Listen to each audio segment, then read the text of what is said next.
Thanks for coming. It's a big crowd. I think I've given this talk once or two other times, and I think 2 or 3 people have showed up. So yeah, we got a full house.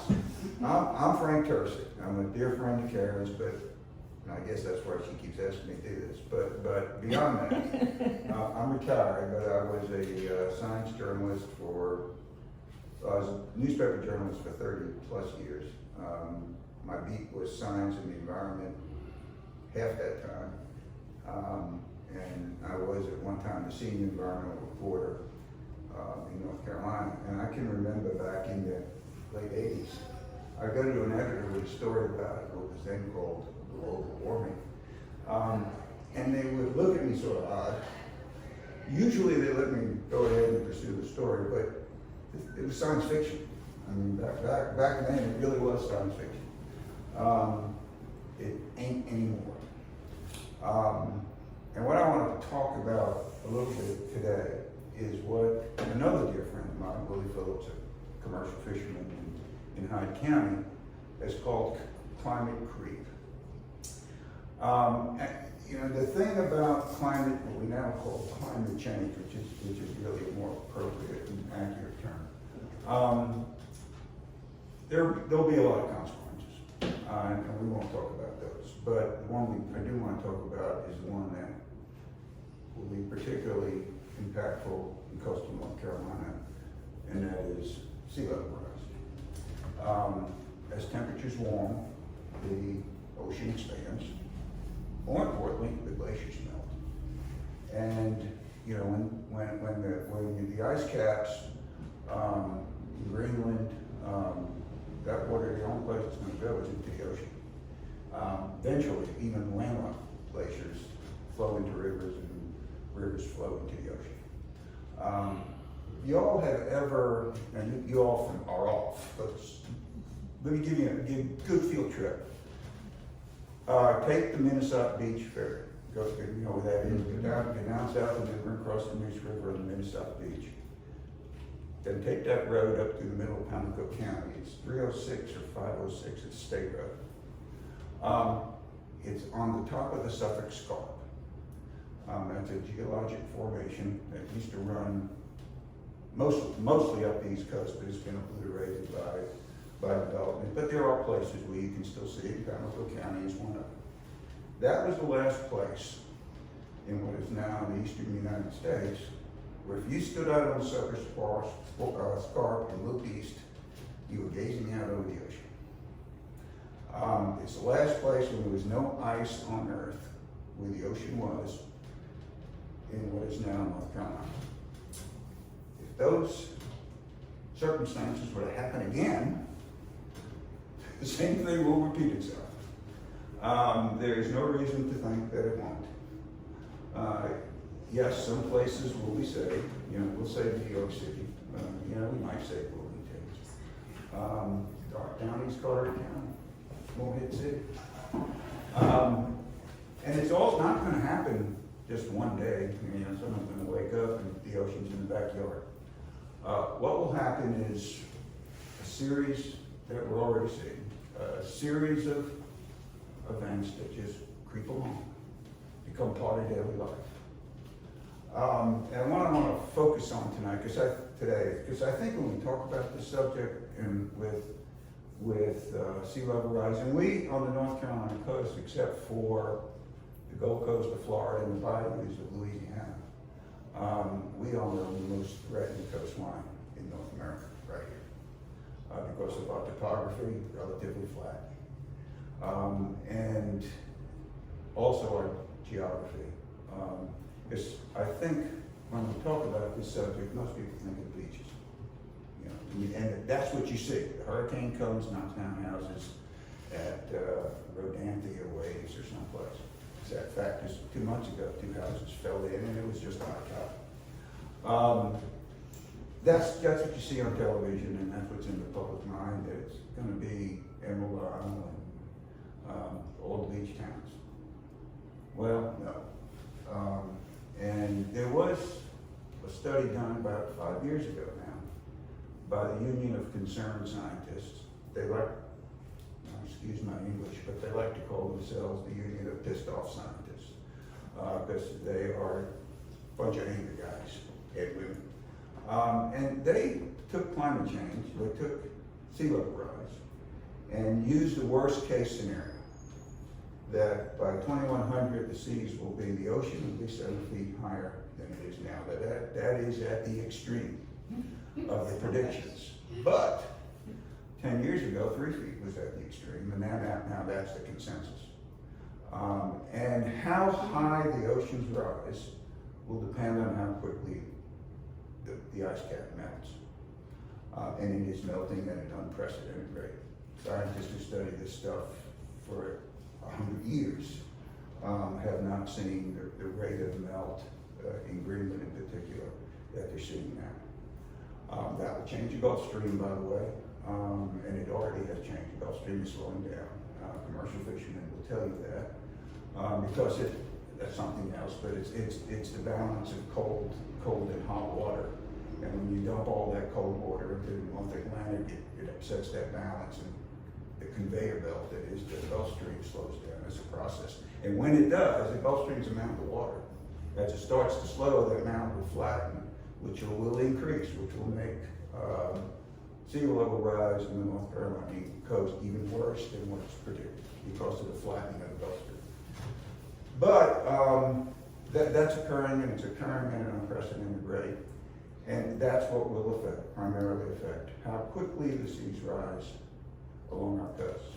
And what will happen first? Well, what the scientists looked at was what they called nuisance inundation. And that's if your property floods at least 2 times a month.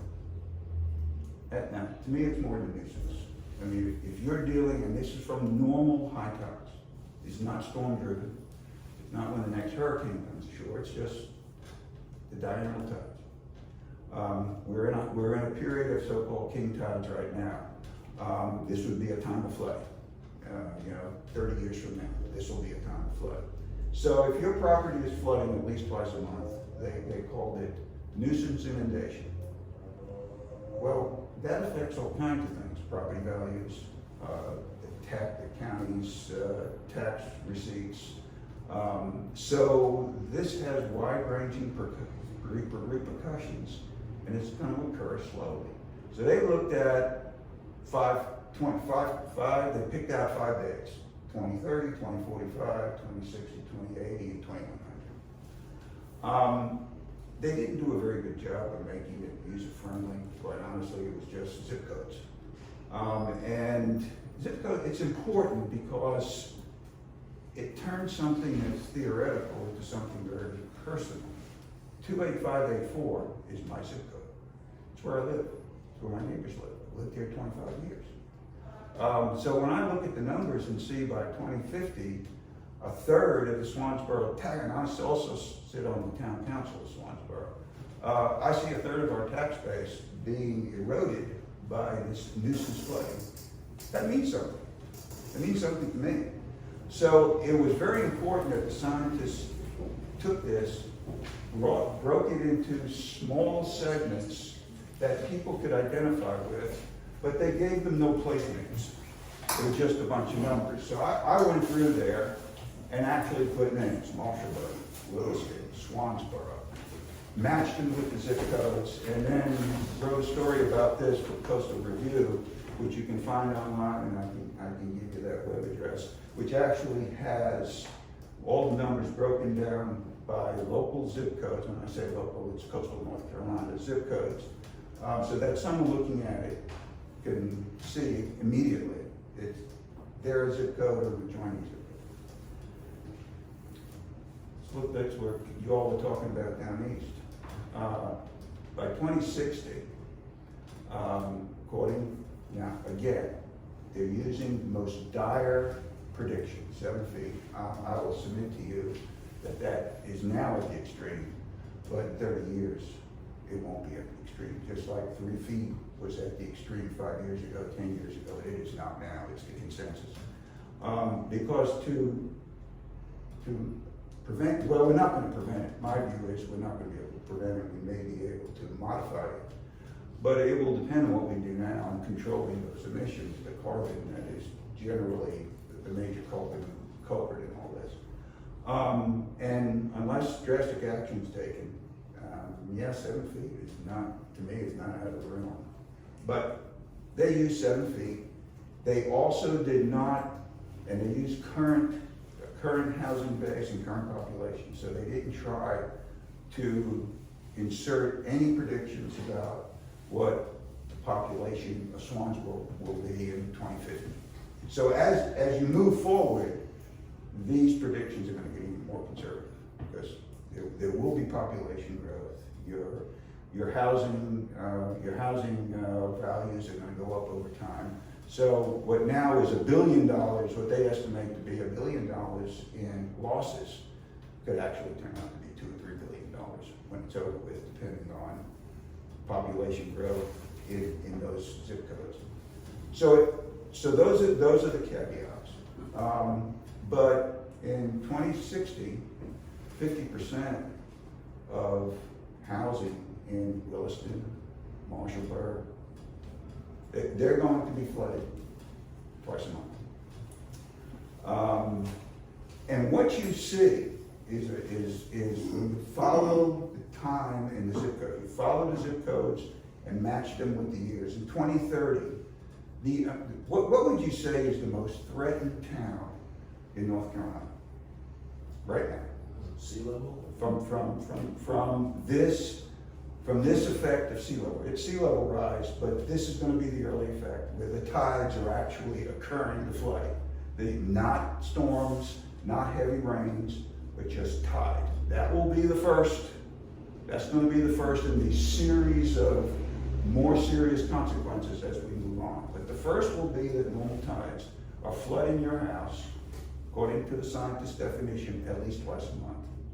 The most threatened place in North Carolina right now. Front Street buffer. No, That's not.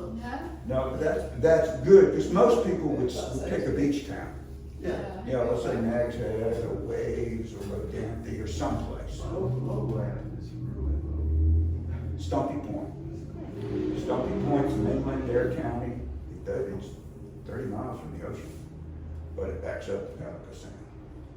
And you go to Stumpy Point, and I just was through there a couple of months ago, and Terry and I were talking about this earlier, what are called ghost forests. And those are this part of the world, pine forests that were a healthy pine forest 10 years ago. They're now just dead. They're just gray hulks of trees. And saltwater intrusion, the salt table has creeped up to the point where most pines cannot live in salt water. They die, and they create these forests of stumps. And on 264, going through Stumpy Point, there are miles of these ghost forests, which is really the very first sign. You know, the trees were the first. The trees are the so-called canary in the coal mine. Next will be the human population that's living around those trees. Stumpy Point, because it is, I don't know what its elevation is, but I'm sure Stumpy Point is a couple of inches, if at most a foot, above normal high tide. It is the most threatened place. By 2030, and that's 8 years from now, almost 50% of the houses in Stumpy Point will be affected by this monthly flooding, twice a month flooding. And what you see as you go through the time frame, by 2050, more and more inland communities on these low-lying down east North Carolina, Hyde and Terrell counties in the northeastern part of the state, the whole Albemarle-Pamlico Peninsula, which is, we have a map, but it's that knob that sticks out that has Little Washington, Williston, 264, 64, Little Washington down here, and it is this peninsula between two rivers. And it's very low lying, and a lot of those communities right now are very, very threatened. It's only until about 2060 where you start to see the beach, you start to see the collapse of the outbacks, where places like Avon, Frisco, Hatteras, now you're getting 40 to 60% of the houses are being flooded by normal high tides. And we're not talking about storms that have certainly come through during this whole time period and the havoc that they're gonna create. And then by 2100, I mean, truly, it is the Outer Banks. I mean, they're gone. I mean, every community, every zip code, except for the very northern Outer Banks in Currituck County. And then when you get to northern Currituck County, where it gets affected by the Roanoke River, northern Currituck County is disappearing right now. But until you get to the northern Outer Banks, all those zip codes, 80% of the homes are being flooded twice a month. Now, I submit that when 80% of your homes, most people aren't living there. They will have abandoned those areas unless someone comes in and wants to spend, I don't know what it would take. And that is going to be at some point the question, how much? What is Nag's Head, regardless of what it provides to our tourist economy, is Nag's Head worth several $1 billion to say, yeah, New York City is, Wilmington might be, Newbern might be, but for a lot of these smaller communities, because I don't know what your choices are, quite honestly. I mean, yeah, we can be like the Dutch and just honor everything and pumps and yeah, we could do that. But at what cost? And so the calculation will be made. Is that community, is that culture, is that society, is that part of life, that world worth saving? But trust me, I hate when I used to not like to go this far because I mean it's not a hopeful sign, and if you ask me here to give you a hopeful sign, you ask the wrong guy, because I think 20 years ago we could have done a great deal, we really could have, and it could have been coming down to personal choices. I mean, the farther out you are from the outcome, even small changes can have large ripple effects. So yeah, we 25 years ago decided to switch to electric vehicles, do all the things we're starting to do now.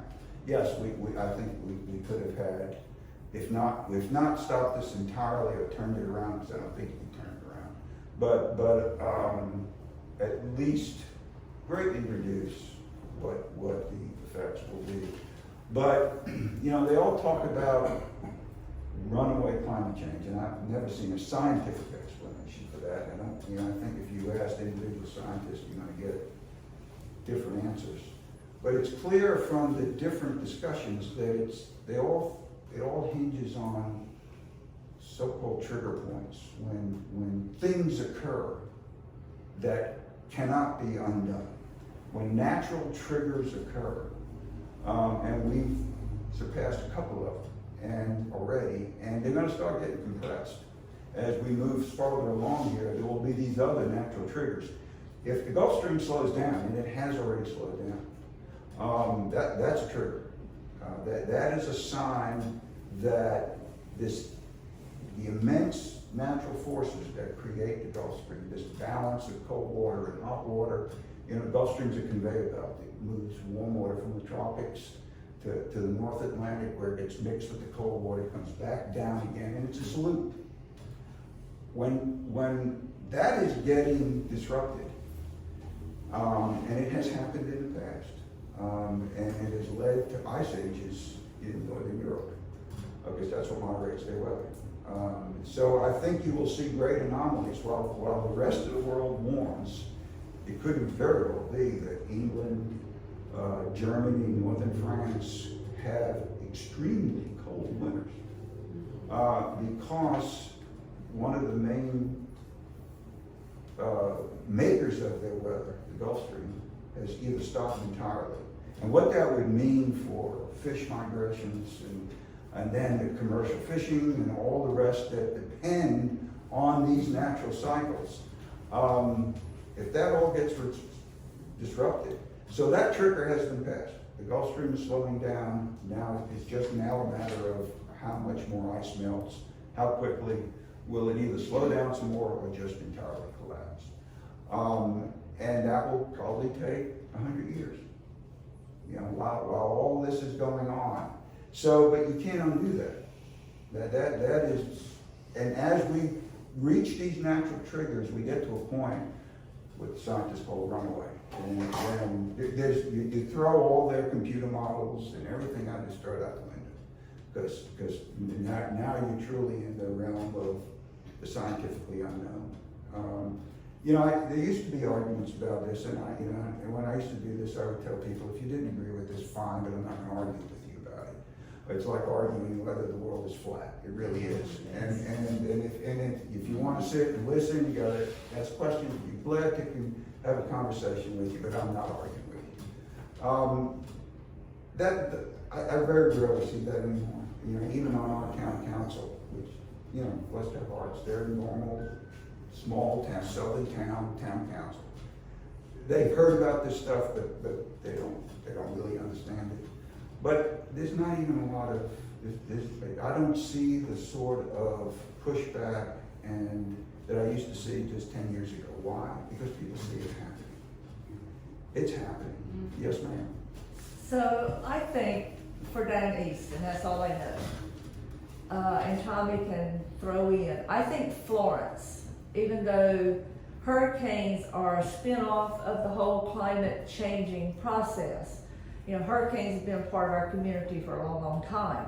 But I think Florence itself brought flooding in so many places that had never been flooded before. And had it not been for Isabel in 2003, there would have been even more flooding. I think Florence changed the conversation. I agree with that. I do too. Yep, I agree with that. I know it did down east. I heard people say in sea level rise, a lot more relaxed in a way. Now the pandemic now has kind of hushed everybody. Everybody's dealing with that. But I know Florence in 2018, and then when Dorian came full blast this direction, and everybody went into a mild form of PTSD while they tore up Ocracoke. I think those occurrences have been major conversation changers. But I still think that, you know, when you talk about this, how many people down east, whether they just got here or they've been here forever, how many people are thinking about it? How many people are doing something about it? And if you wanted to do something about how you adapt, because you're not going to change it, what are the options? I keep asking somebody, okay, well, you can raise your house, but if the tide takes the ground under it, then you're living in a marsh and you're going to need a boat to get to it. And what are you going to do? What are you going to do with the septic system? You know, and that's all part of this. You know, we talk about this flooding, but those of you on septic tanks, as the hot tides get higher, they exert pressure on the land, and hydrostatic pressure, and it pushes up the water table. You got this huge ocean pushing up against the land, and that pressure raises the water table. So most of y'all on septic tanks did so on the regulations that said, I don't know, you needed so much freeboard between the bottom of your septic system and the height of your water table. Well, now the water table's up here. So your septic system's not working anymore. Most of us drink water that is pumped out of the ground. I don't think a lot of people are on private wells anymore, but all our public water supplies, are you on private well? Well, you're only in a slightly worse situation than I am, because the water I drink comes from a well. It just comes from a big public well. Well, then that water table is going to rise, and there's going to be more salt water in that water. So now this freshwater aquifer that me and thousands of neighbors rely on is not going to be drinkable. And we'll have to go to desalination. There's no doubt about it. And it's done, not routinely, but they do it lots of parts of the world. It's expensive. Israel does it. I think that's what drives most of it, drinking water. But it's expensive. And so we will see, I now pay, $50 for water, and so I'm on public sewer, and I pay $50 or $60 for water in sewer. Well, who knows what it'll be in 30 years. So all of that starts affecting whether the place is habitable. If your house is getting flooded twice a year, what's it worth? What would you expect if you decide at some point, I'm not doing this anymore, and I'm gonna go live close to my son, wherever? What's your house worth? So then, you know, our whole society is all, you know, trust me, as a town councilman, I know how ingrained, you know, small town government and finances, how close it is related to property taxes. If my property tax rate fell apart, well, there goes the fire department, there goes the police department, two major sources, 60% of the money we spend on them every year is on fire and police.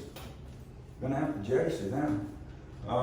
So the effects on all this, and yes, if we had taken action 20 years ago,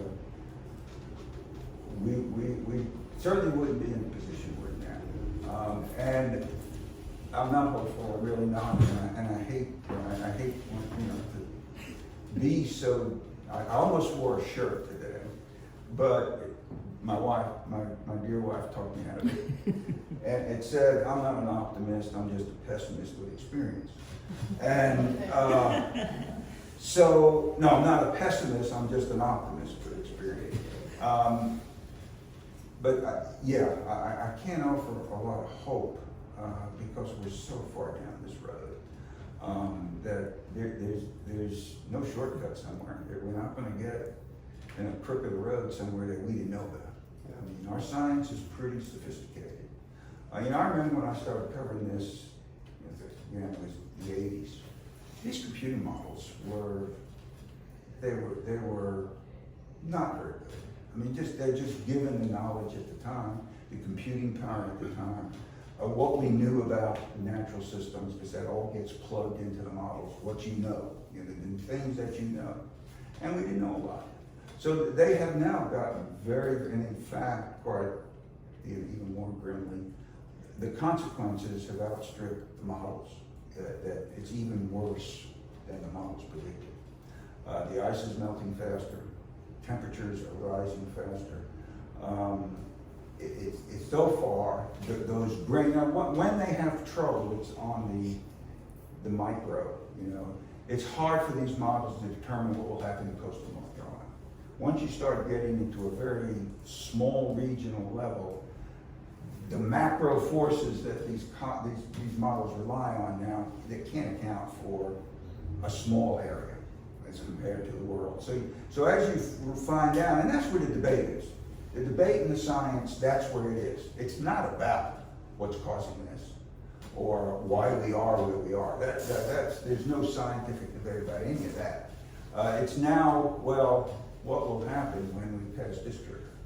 We see we're now reaching the realm of known science, which means those models start getting less and less predictive because you really don't know what happens when the Gulf Stream slows down or stops.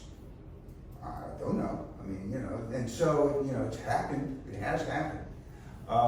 But, you know, there wasn't scientists with a stick measuring it when it did. So we're now reaching, as we get past these natural triggers, we're going to reach a point where we're now truly the runaway, and that's what they're talking about, where we don't know. Now you've surpassed, but we're at a point that we can't predict because this hasn't happened before. Not with a human society, and it has happened, but there wasn't this sophisticated human society that hinged on the outcome. I've talked enough, I've probably depressed you enough. If you got questions, I'll try to answer. I'll make a comment. I'm 75, grew up in Davis Shore. My wife's from Stacy. We've got some property there from her parents, and it's low. I remember when I was, I think 7, when Hazel came through, and my daddy, waist deep in water outside the bathroom window, had him mother a bucket of water to put in the back of the commode. We hadn't had enough infiltration to get it up that depth, right as you were talking about. And then several years later, thinking about all this, I saw a report from Dr. Gray of the hurricane system, and I paid for a program to predict what my sea level rise would be in Otway, where I live on the convergence of Wards Creek and North River. Okay. We got 8 acres there, and we chose the highest land we could find. There's Indian campgrounds that were located there. We found bones and pottery and things of that nature. So it was high land. The graveyard, of course, is on the highest land, where my great-great-great-grandfather was buried. So it really didn't impact me until about, was it 4 years ago, we started having those high spring tides where the water was 6 inches or 12 inches high on North River field. Right. It started really sinking in. I remember Daddy talking about the 33 hurricane, knew the 54 Hazel, but it really didn't impact me much until I would look at my tide charts to see when the best time to come to town. Right. And my office is in Moorhead. Okay. Our Blue Cross agents, and we had to be here for our clients. But we've got a BMW, so we're leaving that damn thing home. But can you imagine though, if that was twice a month? You had to consult the time charts twice a month, see if you get home. Yeah. Even, what, 2 weeks ago, we had that high time? Yeah. I was looking Now at it's the tide charts. Facebook. Yeah. now- Everybody goes on Facebook, Oh, yeah. says, is Yeah. North River Marsh under, is it under here, is it under there? So that's how we navigate now. That takes its toll on your brakes and undercarriage. Oh, yeah, yeah. No, yeah, we're entering a new world here, we really are. Yeah. So, we know you're not blowing smoke. Okay, well, thank you. But- You might be liberal, but you're not blowing smoke. And yeah, I guess in the vernacular of the day, yeah, I guess I would be liberal. But then so would probably Richard Nixon. I mean, We're not going there. he did create EPA, so I mean, yes, sir. I want to thank you for being here and speaking with candor. Uh-huh. My regret is there's what, a dozen or more people in here. This is something everybody in Carter County should be hearing. Yeah. And I often say people here are like ostriches. If they don't see it and can't hear it, then it's not really there, right? Right. And this is an issue that affects everybody in this county. Everybody. I don't care who you are. Sitting here listening to you, I thought, well, it's good news, bad news. The bad news is these things are happening. We've got the scientific evidence to show that they're happening. The good news is I have a feeling I'm going to be dead when most of it happens. So if there's any good thing to come out of it, I think, well, maybe not in my lifetime. But if you're looking forward, I guess in a way I'm making a comment, but I'm also asking a question. How can this information be put out there on a national-wide level and say, okay, the time for messing around is over. This is a crisis we're now in, not just heading for. Because to me, I see it is scarily politicized. Oh, yes, that's right. There are people driving right past this house right now that would say everything you said today was total bovine excrement. I know, yeah. And that's a polite way of saying B-U-L-L, you know why. Yeah. I believe everything you said. I believe everything you're saying makes sense. But what scares me is the people out there who will say, if my candidate doesn't say it, then it's not true.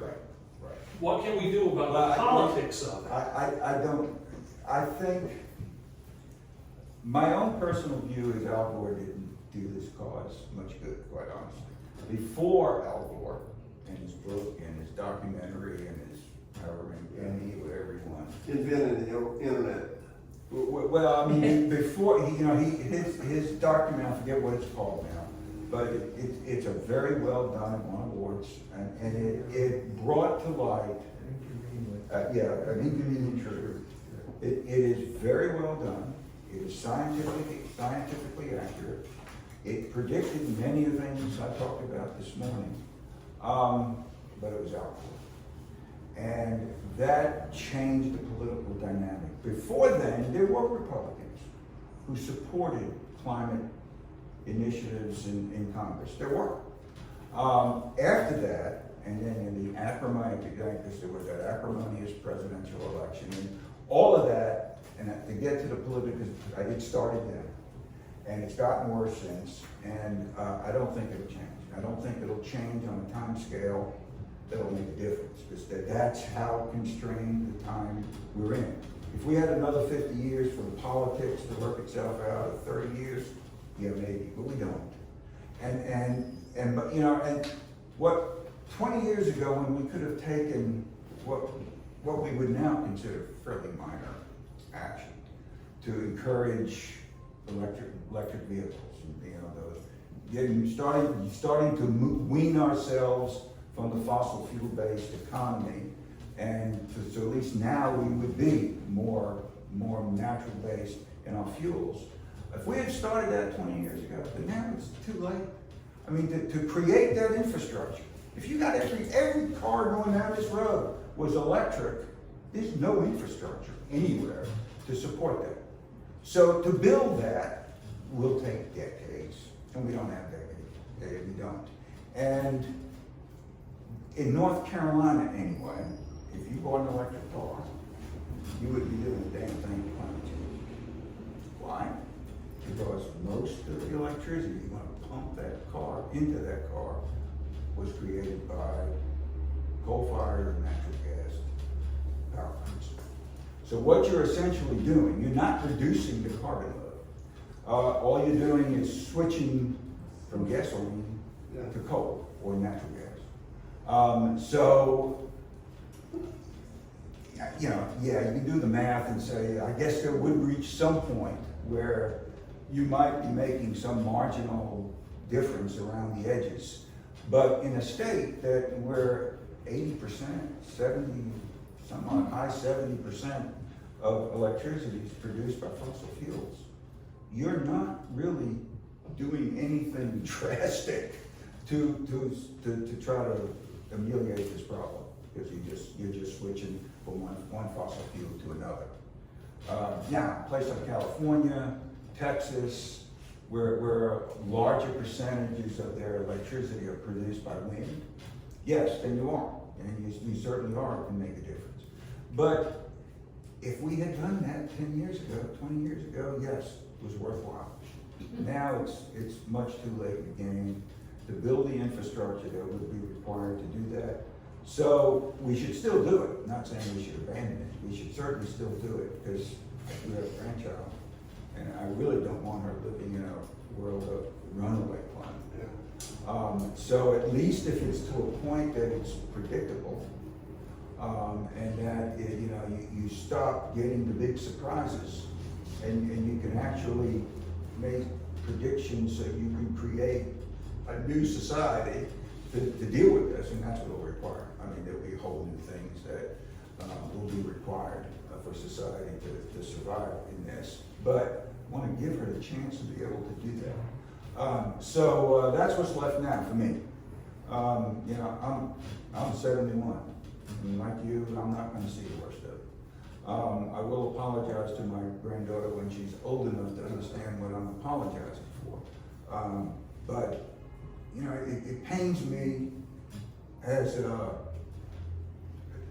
generation that started with such high hopes, whether it was civil rights, women's rights, gender rights. I mean, we had that part of it right, but we failed. And the major thing that we had to deal with, we have failed. We've been an abysmal failure. So as a community, and I'm always out there on the fringes of things. So there's a researcher that's been coming through here. He's a Fulbright scholar out of the UK, and he's been talking to people. And as part of his research, his dissertation is on climate change communications in rural communities. And people won't even talk to him. He's tried to get to elected officials that won't return his call.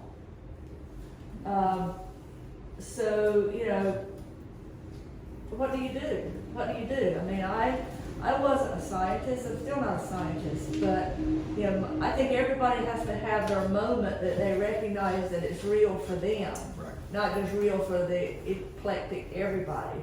And mine was, and you've probably heard this story, that Jimmy the husband and I were, trying to discuss what we do with property. And there's Mama's house, and then there's my house, which was Granny's house, and it was her grandmama's house ahead of that. And I've had tide under my house three times, and Mama's on the shore of Harper's Island. But anyway, so Casey, my son, was home for Christmas one year, and I told him what we were doing. And it's about the time Mama died, or before that. And I said, Casey, which house do you want? You're the oldest. Do you want the house to Harper's Island, or do you want the house to Marshallboro? We're on our way back to the airport, and about 15, 20 miles later, he says, how about neither? And Tommy would know how bad that hurt. Because everything I am is about holding on to that land. And I said, okay. He said, Mama, they're not going to be there in 50 years. So what do? Do you raise it? Okay, that's about $150,000. Do you sell it to some crazy people who haven't heard about sea level rise? Did y'all hear about it before you got here? Mm-hmm. Do you buy time? Right. That's kind of where I've come to the conclusion, because where am I going to go? That's right. And so how do we buy time? And it's real. And we are in a county, and don't know, I don't care, you could call Eddie Bone and tell him I said it. We're in a county that don't care, don't believe it. And very vulnerable. Here. A very vulnerable Huh? county. Here, you're absolutely They right. don't care. The response I've gotten when I've asked questions is, well, we're going to clean up when it floods. Well, they're going to have a hard time cleaning up from North River to Cedar Island. See, we have our whole infrastructure, the federal infrastructure encourages this. Yeah, storm comes, you can get FEMA money. It may take you 2 or 3 years to get the money. I'm still waiting for some of ours. But you will eventually get it. If your claim is legitimate, you meet all the rules and follow the guidelines, fill out all the forms, and submit all the paperwork, you'll eventually get your money. So it encourages unwise decisions. This local government, permits building in, but I'm sure they have a professional planning staff, and I'm sure the professional planning staff knows that some of this is unwise. Planning staff doesn't make the rules. No, they don't, but They can only recommend. that you're right, but commissioners cannot claim total ignorance. Just as my board can't claim total ignorance. You hire people who know about these things. Now, if you choose not to learn about them, not to ask the people who you have hired to do this, then that's your fault. That's the only point I'm trying to make, that just because you can't claim you're ignorant, not if you're a county government or a local government of any size, because you do have professional planning staffs that know about these issues. And you do have some rules like the federal flood program, which requires certain freeboard. And that has gone up over time and will continue to go up. So the planners know this. They know generally that there are places down east that are not wise, or even right on Emerald Isle, doesn't have to be down east. It could be Emerald Isle, Parnell Shore, or Atlantic Beach.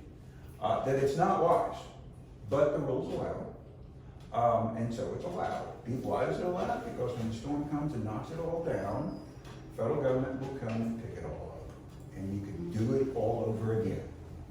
And we have done it and done it and done it because there is a federal support system that allows you to do it. So, yeah, you want to stop this? One thing, you're going to stop this. And it's going to get to the point it's going to get just too expensive. Just going to get too expensive. That you do not pay counties, maybe once or twice. All right, you're gonna have a storm and you got flood areas. There are designated flood areas all over the United States. And we'll pay for a couple of cleanups, but the third time after that, you're on your own. Insurance companies are the same way. That's right, insurance companies. They might pay to replace your house one time, but 2 times and 3 times, they're gonna say, no, you live in a hazardous area, we're not gonna insure you anymore. I have always said that insurance companies will be making preparedness. they will affect, they will eventually affect the changes that will be occurring because they're just not good insured. You know, most of them are Here's the profit. insurance agent here. Yeah, they're profit-making companies. You cannot expect them to. Right. They are shareholders, they're in business to make money. You cannot expect them to keep reinsuring risky, unwise development, and at some point they're gonna say no. And that will start to change, maybe, yes, sir. I foresee the first major trigger to get people's attention is when FEMA says no more. That's right. It's upwards of $100,000 to lift a house. That's right. What does it cost to lift several hundred miles of highway and roads That's from right. Beaufort Bridge right on to Cedar Island? Right. You can't afford to do That's it. right. No, that's right. Those roads will be underwater.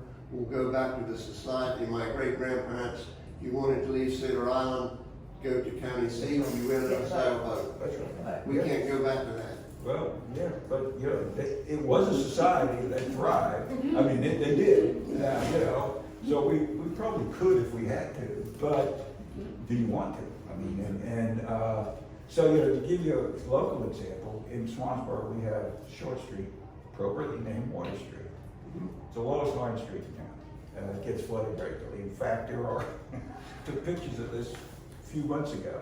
There were oysters living in the drainage ditch across from the river. But there was, salt water was in there often enough Yeah. that there were living oysters. There were oysters growing in the drainage ditch. Okay. So it's a very low line. We have repaid it. I've been on the board 7 years. We've repaid it twice. It needs to be repaid again. And I have resisted, and several other people have, because it's not cheap. And we know we'll have to do it again. So we finally got a grant. There were all kinds of things. You can raise the street. Yeah, now your homes are under grade. So raising the street does nothing unless you also raise all the adjoining property to that street. So that was out the window. So we finally got, and it's resiliency is the thing.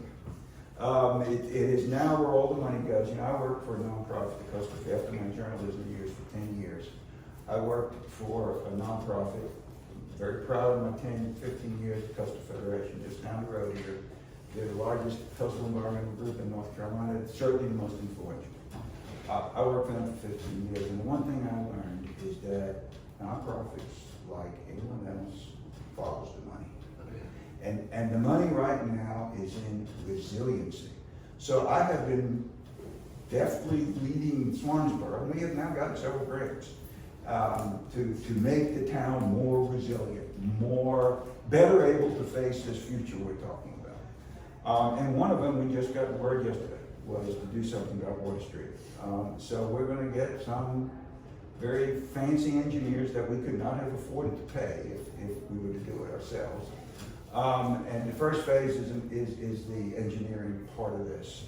So we got 6 figures to go hire some engineers and produce some plans about what to do with Water Street to make it more climate resilient. But that's a small street. You know, it's not probably 300 yards, maybe. You got miles. And so we're entering a difficult time. But I think insurance will be a big player. They certainly will. Yeah, they certainly will. Yes, sir.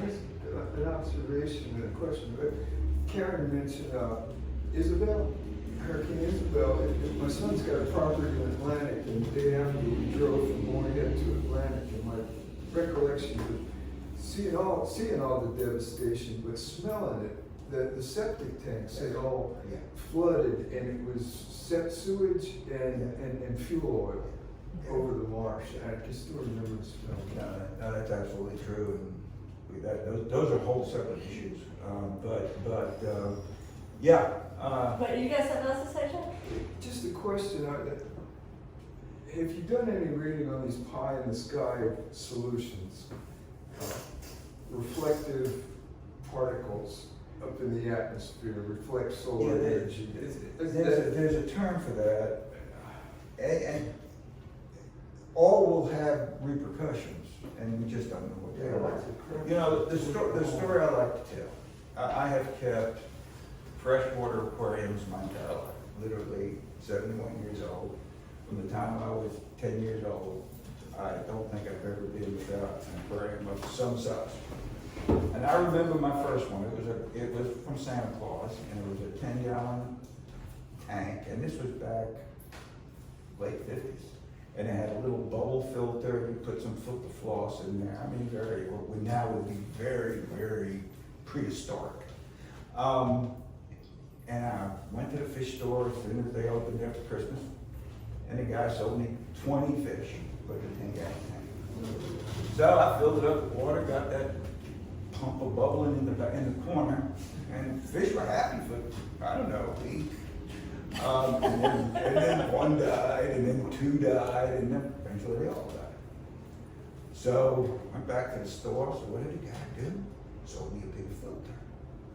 So I had from that little bubble filter, I got a little bigger bubble filter. It took more floss to stuff in there, and bought. Well, I figured maybe 20 fish is too much. So I bought 50.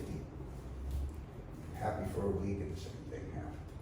And what I learned, a lesson I learned that has stuck with me to this very day, is you can't put 20 fish in a 10-gallon tank. And no matter what you do, whatever technological fix to get to your question that you shove in there, it's better not to put the 20 fish in the tank in the first place. So that's my sense on these marvels that science is going to come up with and get us out of this. I don't think it can happen, and any technique they try, and there are lots. I mean, there are lots that have been discussed. I don't know if any's actually been tried, but everyone recognizes there will be some repercussion. You know, if you start adding water droplets and doing all these things, you're going to have an effect on something, and what it is, no one knows. So when you start trying to mess with grand meteorological forces, the effort would be massive. It would be very expensive, and who knows what it may do what you want it to do, but who knows if it'll do anything else. And it's that unknown that has caused people to, particularly scientists, to step back, because you could be going someplace you really don't want to go. But I don't think there'll be a technological fix for this. I really don't. I really don't. Have I depressed you enough? Thoroughly. I'm sorry, but I don't sugarcoat it anymore. Yeah. I have a 9-foot elevation, You have what? a 9-foot elevation. Well, that's not How terrible. long is that? That should last a while. Yeah, no, that's not terrible. No, that's not terrible. I'm So 19 you're 6 foot. foot, you said, right? How much? How much you? 6. 6. Yeah, I live in Swansboro, and the one thing about the White Oak River, and I live on a creek on the river, it's unusual for a southeastern river is that it has elevation, has bluffs. And there's some really nice bluffs that are now filled with houses. But I happen to live where I live, and I got 19 feet in the backyard. So I told my wife, if the river comes and gets us there, there's nothing left in Swansboro to go. So but 9 feet is good. 9 feet is good. Well, thank you all. If you have any other questions, or I wanted to tell you if I can. I got one. Yeah.